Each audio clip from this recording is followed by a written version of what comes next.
Assalamualaikum warahmatullahi wabarakatuh. Perkenalkan, nama saya Dimas Aryawan Hidayat. Saya merupakan mahasiswa dari Politeknik Pembangunan Pertanian Malang. Saya merupakan mahasiswa yang sekarang berada di semester 6 yang sedang melakukan magang penyuluhan di BPP Prigen. Nah, dalam maksud video ini, saya akan memberikan wawasan atau informasi terkait pembuatan alternatif pakan.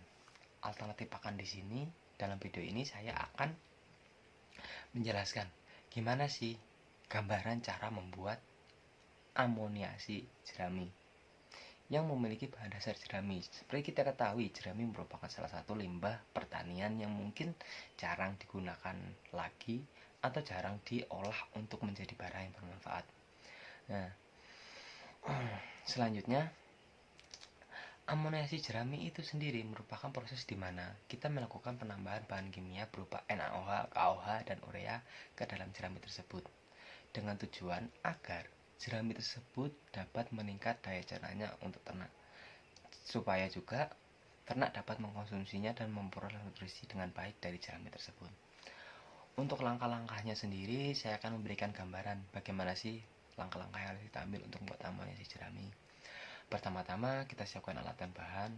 Alat di sini yaitu tong atau silo, atau plastik silo, ataupun lubang di tanah yang kita buat kotak sebagai tempat amoniasi nanti. Nah, lubang kotak itu nanti akan kita lapisi terpal terlebih dahulu sebagai wadahnya. Kemudian timbangan sebagai alat ukur kita. Kemudian ada ember sebagai alat pencampur larutan nanti. Nah, kemudian kita langsung lanjut ke bahan. Bahan di sini tuh jerami, urea, dan air. Jerami, urea, dan air.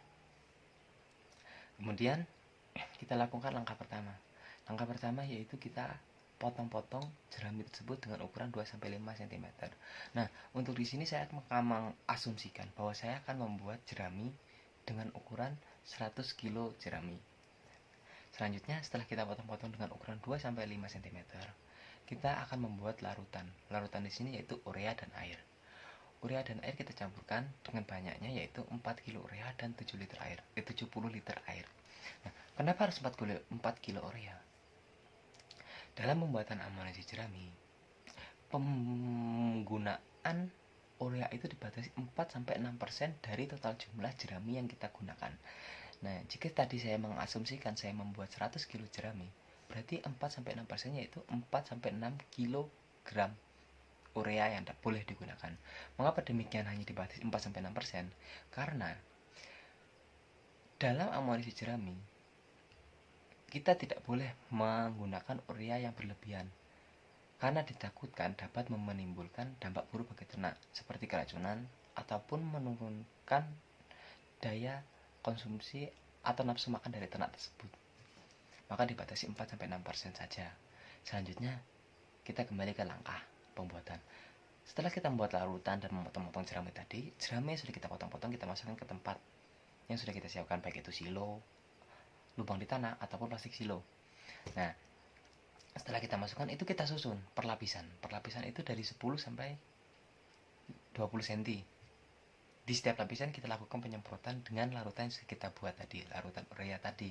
Kita semprotkan secara merata, kemudian kita tutup tumpukannya dengan tumpukannya baru, terus tumpukannya baru kita semprot lagi.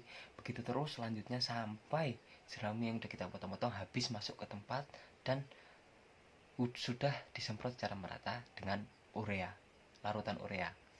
Kemudian setelah itu semua selesai, kita padatkan dalam tempat yang sudah kita siapkan. Semisal di silo kita padatkan sampai kita asumsikan padat sampai itu berada di ujung tong. Kita padatkan terus kita tutup dengan rapat, serapat-rapatnya. Jikalau kita menggunakan lubang di tanah, kita padatkan, kemudian kita tutup menggunakan terpal secara tertutup semua. Jika kita menggunakan plastik silo, kita ikat dengan rapi dan rapat. Nah, jika itu semua sudah kita lakukan, maka proses fermentasi akan dimulai. Proses fermentasi di sini itu akan memakan waktu antara 21 hari sampai 1 bulan lamanya. Nah, dalam proses fermentasi ini akan menimbulkan panas yang ditimbulkan antara reaksi dari larutan urea dan jerami tersebut. Nah, Fermentasi ini akan dapat dikatakan berhasil jikalau jerami yang kita buat itu menunjukkan beberapa sifat, beberapa pengaruh dari fermentasi tersebut. Contoh seperti ketika amunisi jerami berhasil, jerami yang sudah kita lakukan proses fermentasi tadi akan memiliki sifat lebih rapuh, kemudian memiliki warna kuning tua ataupun coklat, dan memiliki bau amonia yang khas.